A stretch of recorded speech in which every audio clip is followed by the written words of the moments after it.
June 3rd, 2015, my friend gave me this pen. I swear when he gave it to me, I thought it was the coolest pen ever. It had like airplane on the back and it can write. He promised me to take care of this pen because it was his favorite pen. 5 years later, I've been able to hold my end of the bargain and take care of this pen. The next song that you guys are about to hear is a tribute song that I made for him.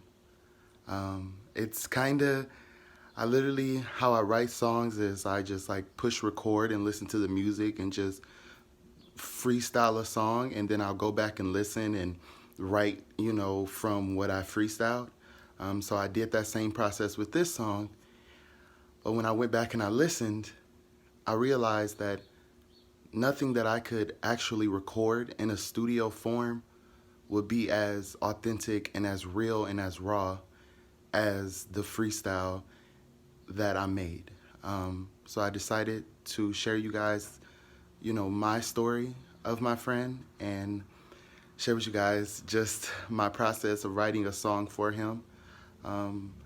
I would suggest, because I did record I recorded this song on my memo on my phone, and I totally forgot that I was recording, and I put the phone by my lap, and my music on the computer was playing music.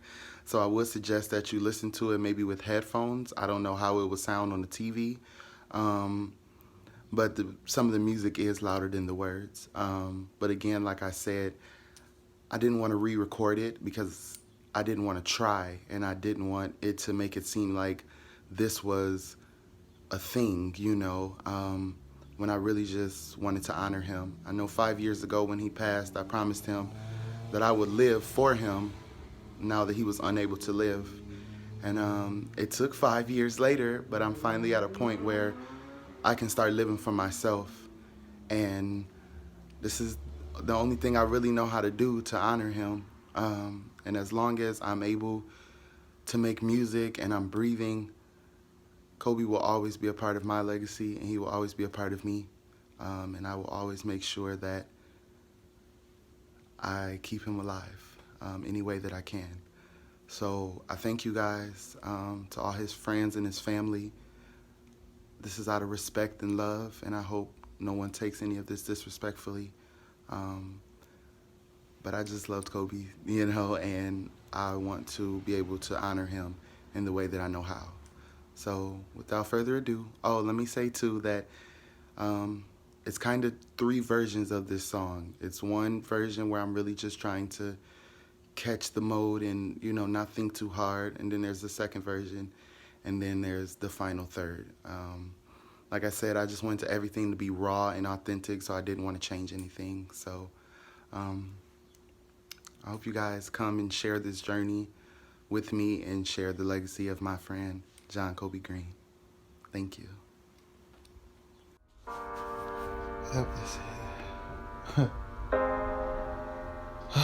I'm just gonna push record and see what comes out.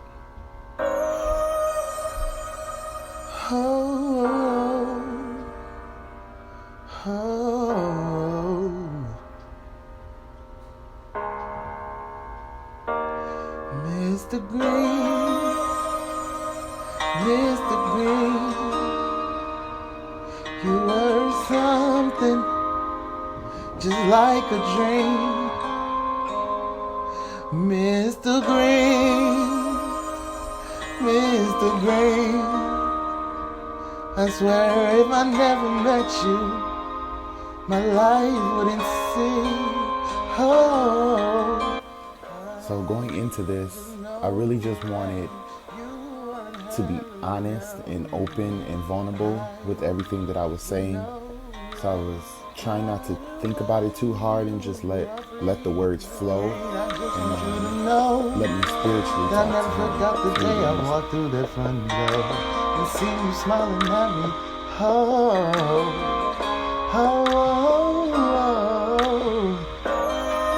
I think I'm trying too hard to really relay what it is that I'm trying to say. I just remember the first time I went to Applebee's and like I don't know. Colby was like the first person that I met, and like, I don't know. He was just so, he was just so cool. I don't know. I'm getting nervous just talking about it, just trying to, remember.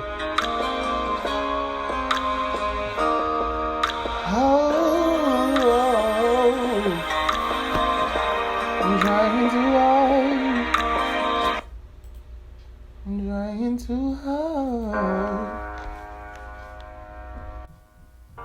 So at this point, I'm really just trying to just calm my mind and relax and really just let the words flow and not try too hard.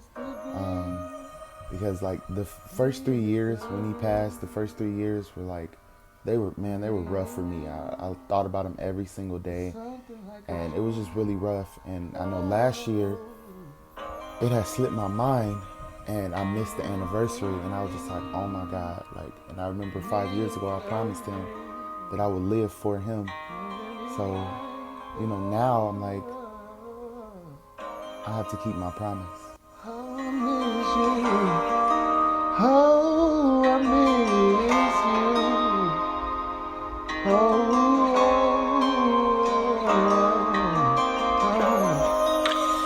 I remember like yesterday when I walked into the rain. Yeah, I see your face.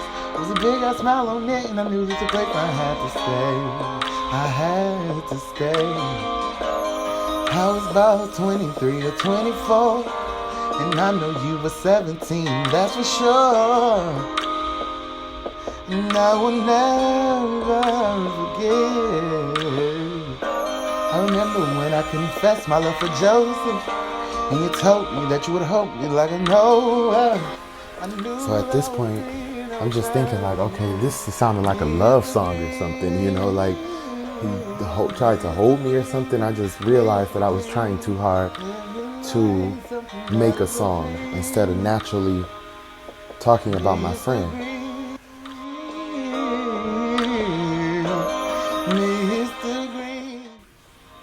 So at this point, I'm really just trying to become one with him and one with myself. I recently quit drinking, so it's like my emotions really don't come out unless I'm drinking. So I really just wanted to tap into him and what I knew of him and what he did for me, and not try to write a song. It was just to challenge my mind. I was always like so conscious about being, a homosexual, and like you used to challenge me. You used to challenge why I thought the way that I think. Why did I? You know how when some people die, it's like that's when people like love them. You were someone that I legit. I'm glad that God gave me the opportunity to say goodbye to you. That night, I got to say goodbye to you.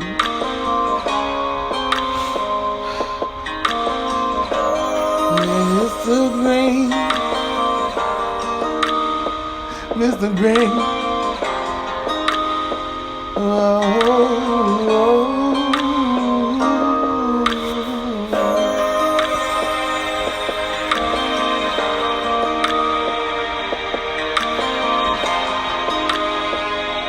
I really miss you.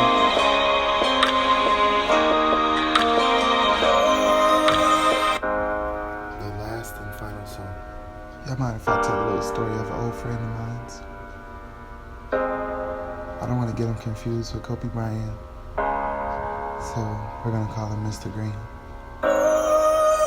John Colby Green. I swear his life was like a dream. This is for you, my friend. Mr. Green, Mr. Green, I swear your life was something like a dream, Mr. Green, Mr. Green.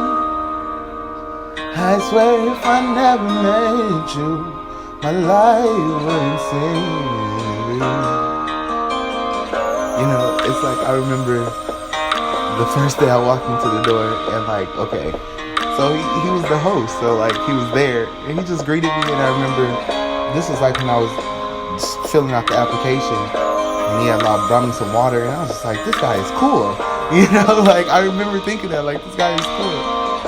And then so I got the job, and we would host together, and like he was like real cool with Cody, and Cody had like a fat ass, so I was always looking or whatever. Oh my God. So I'm just really talking gibberish right now, and it was a freestyle. I'm so sorry, Cody.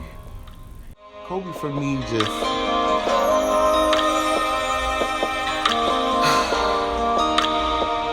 it's undescribable to think about or to say, because it was like if an angel like if an angel just came down and just like literally like, I don't want to seem selfish. Sometimes I don't want to be like, he was sent here for me, but I do believe that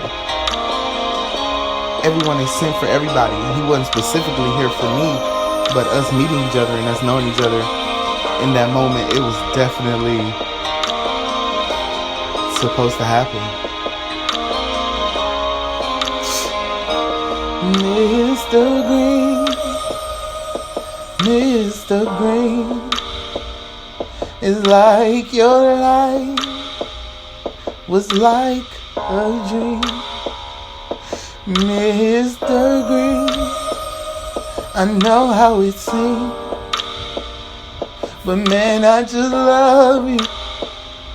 This shit is a scene. So, okay, this was around the time where I was like, oh my God, I was like deeply in love with Joseph or whatever. But so like I remember I told Colby like, I love him. I don't know what to do. And he just like, you, Colby, you just challenged my mind.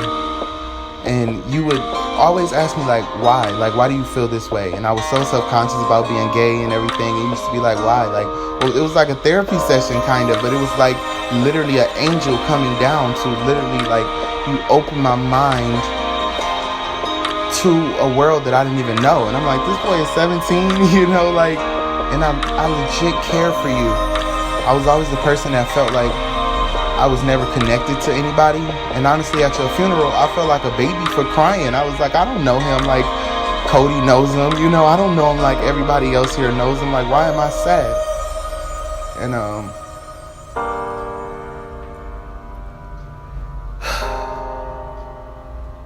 I guess the song's over, but you will live on forever in my heart. Mr. Green. Wow. I don't like to read. That's why when I voice text, I don't read the shit to make sure it makes sense before I hit send. I just hit send. I don't type text because I have to read what I'm writing. You ain't even listening to me. Look, and then it got wheels on it. Then I This couldn't. nigga's still talking about this damn pen that he had all day. Now watch this. This is even cooler. Watch. Wait, not Hold on, I'm putting you on hold. this. It comes off.